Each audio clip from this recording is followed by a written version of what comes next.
பாடல்கள் மற்றும் படங்களை பார்க்கணுமா? இப்பவே சப்ஸ்கிரைப் பண்ணுங்க, பெல் ஐகானையும் கிளிக் பண்ணிருங்க.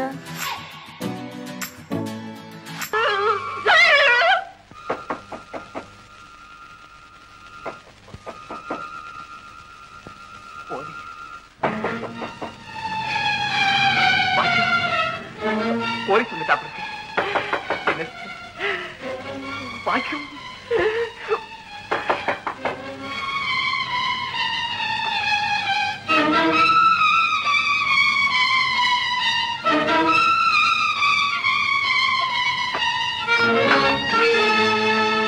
ஏப்பா எவ்வளவு எச்சரிக்கையா இருக்கீங்க.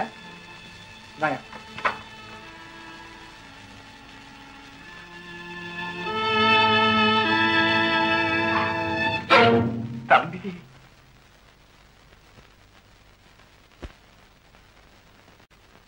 தம்பி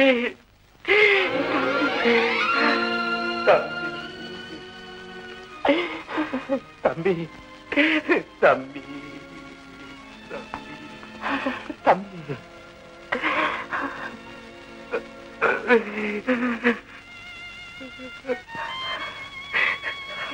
தம்பி ஏன்டா ஏன்ட்ட பேச மாட்டேங்கிற? அப்படிதான் உனக்கு என்னடா தப்பு செஞ்சேன்?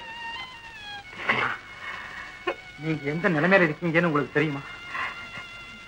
என்னப்பா சொல்றேன்? உங்க நிலைமை உங்களுக்கே புரியுமான்னு நான் கேட்கிறேன். ஆமா தம்பி, கொலைகாரங்கிற பேரோட போலீசாருடைய குறுக்கி இலக்காகி தலைமறைவா வாழ்ந்துகிட்டு இருக்கிற, அலைஞ்சு தெரிஞ்சுகிட்டு இருக்கிற இப்படிப்பட்ட இக்கட்டான நிலையில நீங்க அண்ணிய பார்க்க வந்தது சரின்னு நினைக்கிறீங்களா தம்பி? ஏன்னா பகிரங்கமா வாழ முடியாத நிலைமையில தானே ஒரு மனிதனுக்கு தலைமறைவு தேவைப்படுது. ஆமா, தூக்கு தண்டனைக்கு ஆளான ஒரு குற்றவாளிக்கு பாதுகாப்பு கொடுக்கிறது சட்டப்படி பெரிய குற்றம் இல்லையா? நான் வந்ததுக்கு பதிலா ஒரு போலீஸ் அதிகாரி வந்திருந்தா ஒரு பாவ மரியாதையை நன்னி சிறைக்கம்பிகளுக்கு பின்னாலே துடிக்க வேண்டிய கொடுமை அல்லவா ஏற்பட்டிருக்கும். ஏன்னா மறுபடியும் நீங்க போலீசால கைது செய்யப்பட்டு தூக்கு மேடைக்கு போக வேண்டிய நிலைமை ஏற்பட்டதுன்னா தாய்க்கு சமமான நன்னி தன் தாய் பாக்கியத்தை இழந்து காலமெல்லாம் வேதனை அடைய வேண்டிய விபரீதம் அல்லவா ஏற்படும். அன்னைக்கு பயங்கரமான நிலைமை உண்டாக்க நீங்க விரும்புறீங்களா? நீங்க குற்றவாளி அல்ல நிரூபிக்கப்பட்டு நிரபராதியாக வாழணுங்கிற ஆசையும் என்ன மன்னிச்சு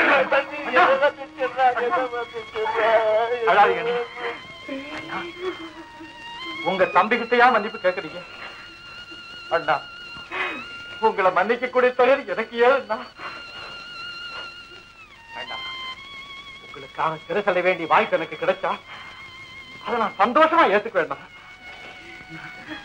உங்களையும் அண்ணியை வாழ வைக்கத்தானே நான் இவ்வளவு சொல்றேன். தம்பி, நம்ம குடும்பம் கொலைகார குடும்பம் இல்லைங்க நிரூபிக்க நான் துடிக்கிறேன்னா நான் துடிக்கிறேன்.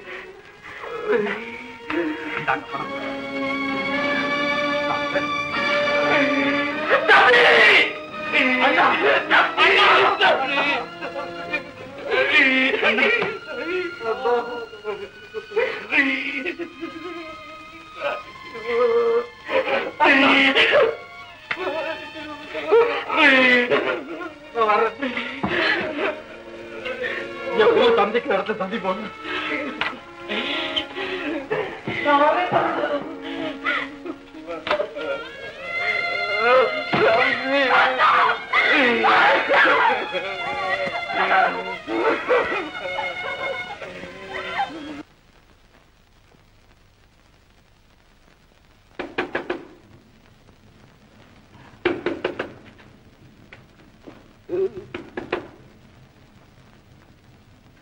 யாரம்மா?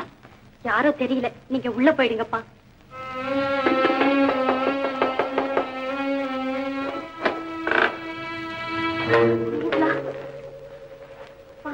காவேரி, அண்ணன் உன் வீட்டை பார்க்கணும்னு சொல்லிச்சு, அதான் கையோட கூட்டிட்டு வந்துட்டேன். வேலு,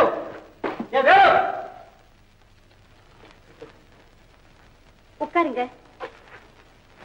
ஏமா காவேரி, உங்ககிட்ட இருந்து சில விஷயங்களை தெரிஞ்சுக்கலாம்னு விரும்புறேன். நீ தப்பா நினைச்சுக்க மாட்டியே? என் மானத்தையே காப்பாத்தினவங்க நீங்க. உங்களை பத்தி என்ன தப்பா நினைக்க போறேன்? ஆமா, எஸ்டேட் பங்களாவுக்கு பின்னால் இருக்க அவுட் ஹவுஸ்ல நீங்க குடியிருந்தீங்கல்ல? ஆமா. ஏன் காவேரி, அந்த பங்களாவில அன்னைக்கு ஒரு நாள் கொலை நடந்துச்சே, அதை பத்தி உனக்கு ஏதாவது தெரியுமா? எனக்கு ஒண்ணும் தெரியாது. ஓஹோ, அது போகட்டும். கொலை நடந்த மறுநாள் யாருக்கும் தெரியாம அந்த பங்களா விட்டு ஓடி ஆனிட்டீங்களே, ஏன்? எனக்குங்க என்ன காரணம்?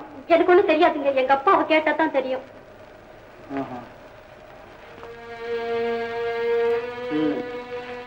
உங்க அப்பா எங்க இப்போ? வெளியே போயிருக்காரு. எப்ப வருவாரு? தெரியாதுங்க.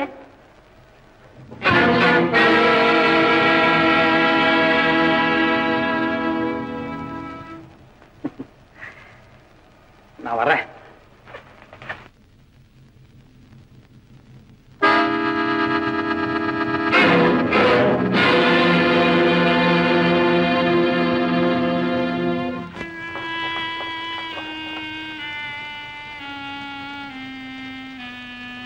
காவேரி, யாரது? அன்னைக்கு அந்த முரடங்கிட்ட இருந்து ஒருத்தர் காப்பாத்தினாருன்னு சொன்ன பாருங்க, அவர் தான் இவரு. நான் எல்லாம் கேட்டுக்கிட்டு தான் இருந்தேன். உன்னை ஆபத்திலிருந்து காப்பாத்தணும், அதுக்காக நம்ம குடும்பத்தை பற்றி அவன் விசாரிக்கிறான். சோமநாதம் உள்ள கொலை விஷயத்தை பற்றி இவையே விசாரிக்கணும். காவேரி, இனிமே தம்மா நீ ரொம்பவும் எச்சரிக்கையாக இருக்கணும்.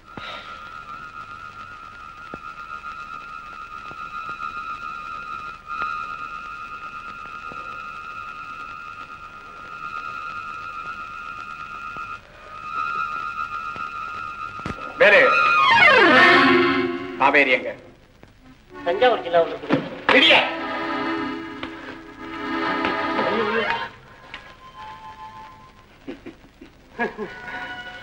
வேறு அந்த காவேரி கேட்கல. முருகன் மக காவேரி இல்ல, அவ எங்க? சொல்ல மறந்துட்டுங்க. என்ன?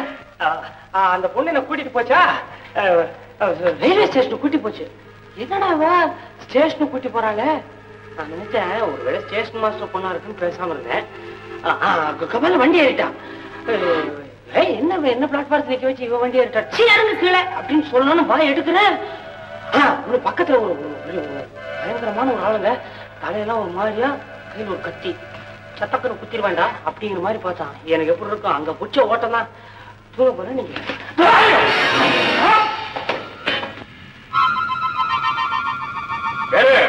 என்ன சார் இது எங்கத்துக்குமா இப்படி பொசுக்கு நடிச்சு விட்டீங்களா? ஏதாவது பணம் இடத்துல பட்டு உயிர் போறதுன்னா உங்க கதை என்ன? இப்ப காவேரிங்க சொன்ன முதலடா தஞ்சாவூர் கொடுங்க, வண்டி ஏறி ஊருக்கு போயிட்டேன். உண்மையிலே தேவா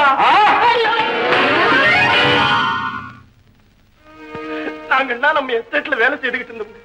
நான் வேலை செய்துகிட்டு இருக்கும் போது எங்களுக்கு இந்த கதி ஏற்பட்டு, இவருக்கு கண்ணில் அடிபட்டு 2 கண்ணும் போயிடுச்சுங்க. எனக்கு தலையில அடிங்க, இவரு கால் அடிபட்டு காலே போயிடுச்சுங்க. என் கையெலும்பு முடிஞ்சு போச்சுங்க. இந்த அம்மாவோட புருஷன் பாறை வெடிச்சு செத்து போயிட்டாரு அஜமா.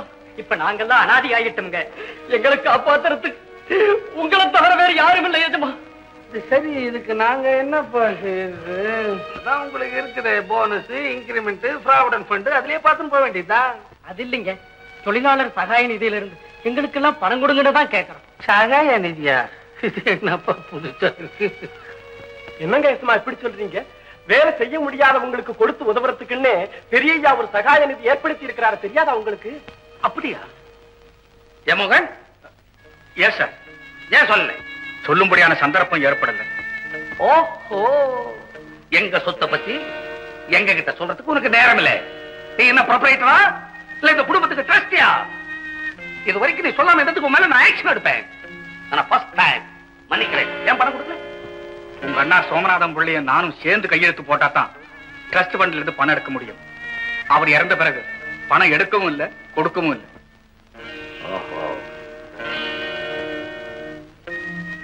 அப்ப வக்கீல் கிட்ட போய் அந்த நிதியை என் மேல மாத்தி பத்திரத்துல எழுத சொல்லணும், தெரியுதா?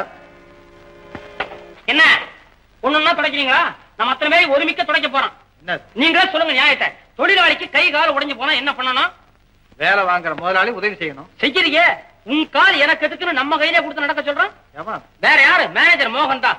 தொழிலாளர்கள் சகாய நிதியை ஏற்படுத்துறவர் போயிட்டாரு. பத்திரத்தை தம் பேர்ல அடிக்க சொல்லி ராஜரத்னம் மோகன் சொன்னாரு. இந்த பையன் என்ன பண்ணிருக்கு தெரியுமா? என்ன? 2ஆம் பக்கத்தை பார்த்தாலே மாட்டிக்கலாம். நீ என்ன சொல்ற? இஷ்டத்துக்கு தான் செலவு பண்ணலாம் அப்படிங்கிற மாதிரி தம் பேருக்கு இந்த மோகன் மாற்றி அடிச்சிருக்காங்க. ஆமா, இது உனக்கு எப்படி தெரிஞ்சது? அவர் பியூன் ஆச்சு. நானு பியூனுக்கு தெரியாம எந்த வேலை நடக்கும்? ஏய், உனக்கு தெரிஞ்சது அவனுக்கு தெரியுமா? எனக்கு இங்கிலீஷ் தெரியுங்கிறது அவனுக்கு தெரியாத. நான் வரேன். என்ன அவசரம்? அவனை பத்தி எனக்கு தெரியும். கொஞ்ச நேரம் காண போனா போறோம், சந்தேகப்படுவோம். நான் வரேன்.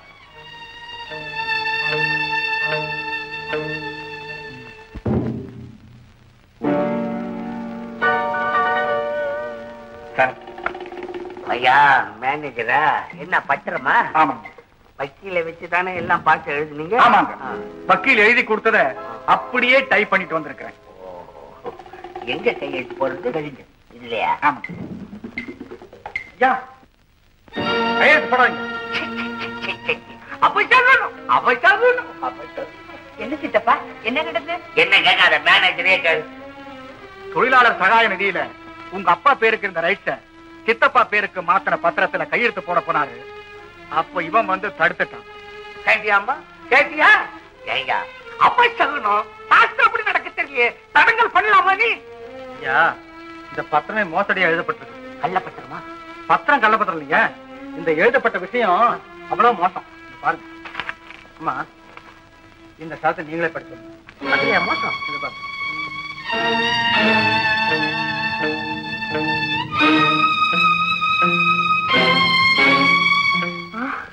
அப்பா, தொழிலாளர் சகாய நிதி பணத்தை மேனேஜர் இஷ்டப்படி உபயோகிக்கலாம்னு எழுதிருக்காருப்பா. அடப்பாவி, அடப்பாவி, துரோகி, பெரிய துரோகிடா, பெரிய துரோகிடா மேனேஜர். ஏண்டாடே, எனக்கு இங்கிலீஷ் தெரியாத காரணத்துக்காக என்ன தலைகளாக உங்க பாத்தியாடா? இப்பவே போலீஸா சொல்லி போய் பத்திரம் தயார் பண்ணு. உன்னை தூக்கு மாடைக்கு அனுப்புறான்னு மன்னிக்க மாட்டேன். இவ்வளவு நேரம் நிறுத்தி இருக்க பாருங்க. அதான் மன்னிப்பு. போயிடு, இல்லைன்னா ஊரை விட்டா ஓடிப்படு. நிக்காத, இருந்தா தூக்கு அனுப்பேன். போ போ. துரோகி, துரோகி, பச்சை துரோகி, அசல் துரோகி, முழு துரோகி, பச்சை துரோகி. நல்ல வேலையா கையெழுத்து போடும்போது தடுத்து, இல்லைன்னா என்ன ஆயிருக்கும்? ஆமா, உனக்குதான் படிக்கவே தெரியாது. இங்கிலீஷ்ல இருக்கிற குத்தம் உனக்கு எப்படி தெரியும்? ஏதோ கொஞ்சம் படிச்சிருக்கேன். கொஞ்சமா? அவர் எம்ஏ படிச்சிருக்காருப்பா. எம்பியாவா? முரட்டு படிப்பு படிச்சிருக்கிறேன். சொல்லவே இல்லையே என்கிட்ட. சொல்லியிருந்தேன்னா இந்த வேலை கூட கிடைக்காதுன்னு பயந்துகிட்டு. இப்ப சொல்லிட்டல்ல, இனிமே வேலை கிடையாது. ஐயா, இந்த வேலை இனிமே உனக்கு கிடையாது. ஐயோ, நான் ஒழுங்கா வேலை மேனேஜர் வேலை கொடுத்துருக்க போ. வேண்டாங்க. ஒருத்தரை கெடுத்து நான் வாழ வேண்டாம். யாரை கெடுத்த? என்ன கெடுத்தவன் அவனா கெட்டு போய் ஓடுறான். உனக்கு என்ன? நீ மேனேஜர் தான். என் ரூம் இருக்கு பாரு, அந்த ரூமை திறந்து விடு. போ, மேனேஜர் வேலை பாரு. நீ மேனேஜர் தான்.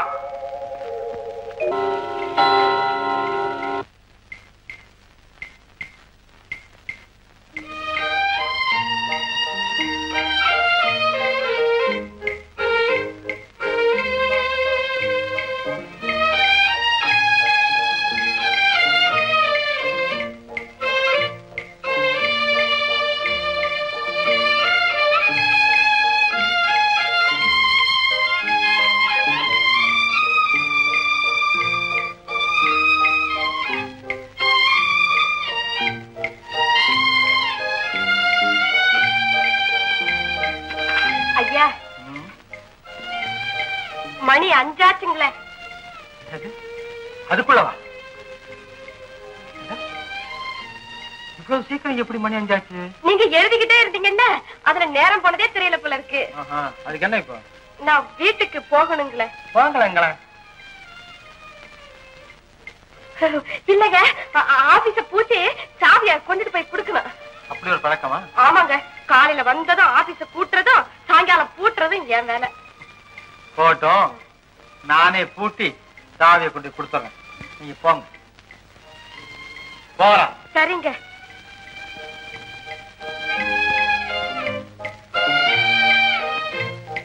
ஏன் நிக்கிற? இல்ல, உங்களுக்கு எதுக்கு வீண் சிரமம்னு பாக்குறேன். ஏமா பூமாதேவி, உங்க கமரி அம்மையார் அவர்கள் வந்து தட்டு தடுமாறி பெட்டி மேல ஏறி நின்னு உயரத்தில இருக்கிற கடிகாரத்தின் முள்ள கஷ்டப்பட்டு திருப்பினாங்களே, அதை விடவா எனக்கு பெருசு.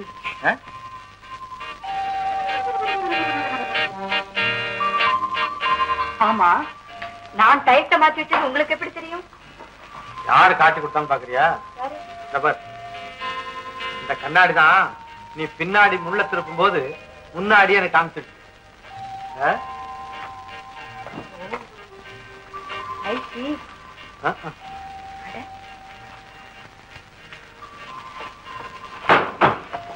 வாங்க போல. எங்க வந்தா தான் சொல்லுவேன். சொன்னா தான் வருவேன். வாங்க. என்ன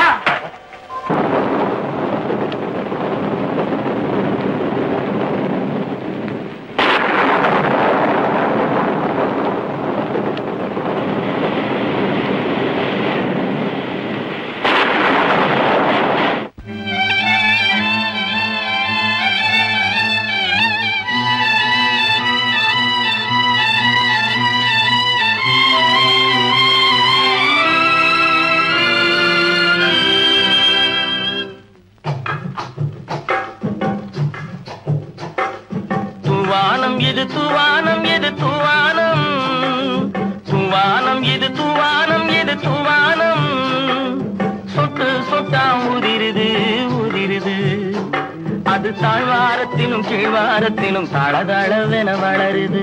துவானம் இது துவானம் இது துவானம், சொட்டு சொட்டா உதிருது உதிருது. அது தாழ்வாரத்திலும் கீழ்வாரத்திலும் தளதளவென வளருது. துவானம் இது துவானம் இது துவானம்.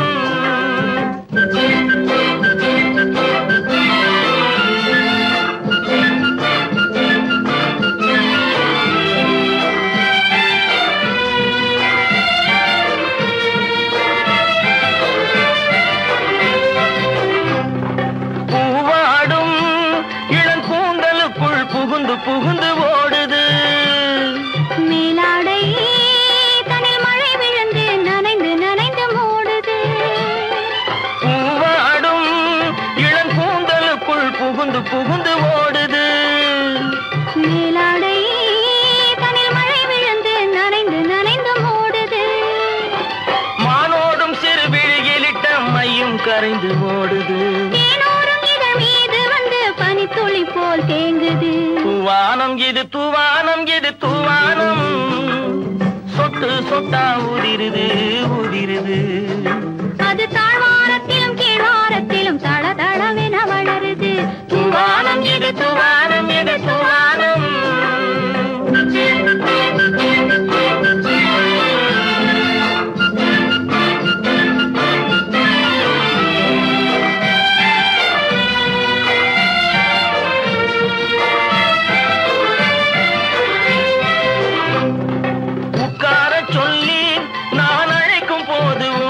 என்ன முன்னாலே என் பக்க மனசே இந்த வெக்கம் வந்து பாய்ந்து இழுக்குது பின்னாலே.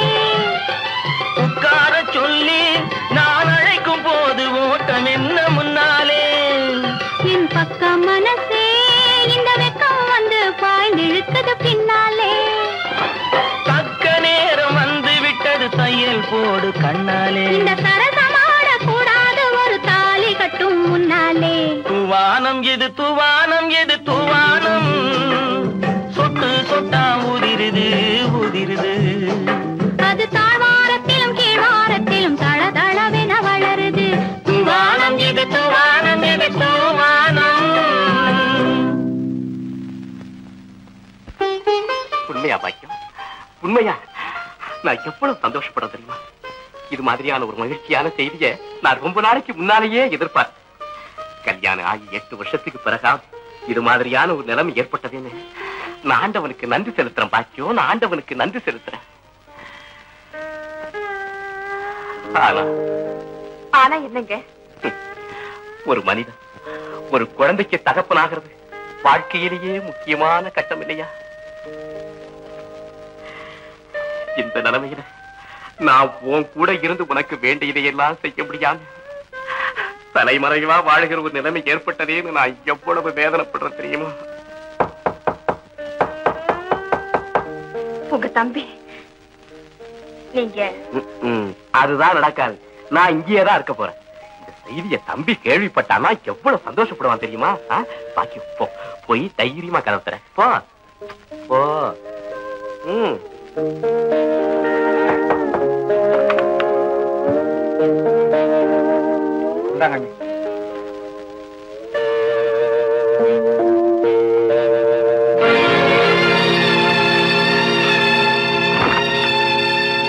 தம்பி, டே, உன் பார்வையினுடைய அர்த்தம் எனக்கு புரியுதடா. இருந்தாலும் இந்த ஒரே ஒரு தடவை என்ன மன்னிச்சிடுறா. ஏ தம்பி, உனக்கு விஷயம் தெரியுமா? உன் அண்ணி கர்ப்பமா இருக்காடா. அவ வயித்துல ஒரு குழந்தை வளர்ந்துடா.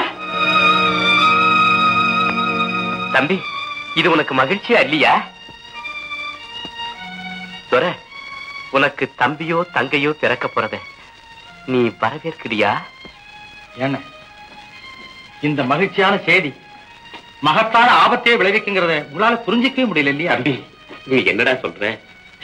நீங்க அடிக்கடி இங்க வந்துட்டு போறீங்கிறதுக்கு போலீஸுக்கு இதை விட அத்தாட்சி வேற என்ன வேணும்? அண்ணி குழந்தைக்கு தாயாக போற செய்தியை கேட்கும் போது உங்க 2 பேரை விட நான் தான் அதிகமா சந்தோஷப்படுறேன். ஆனாலும்